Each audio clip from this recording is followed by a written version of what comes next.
खांसी मेरे वांग। ते काली मिर्च लैनी है मोटी कुट्टी हुई इन्नी को, विच पा लेना है शहद अद्धा चमचा। इनू इंज रला के चंगी तरह ते चट लेना है। दिखावा किवें, देखो जी ये है ना, ते इनू इंज करके ना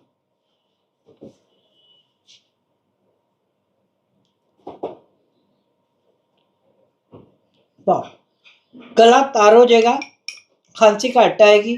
इस तो बाद बनेगा नाश्ता। गला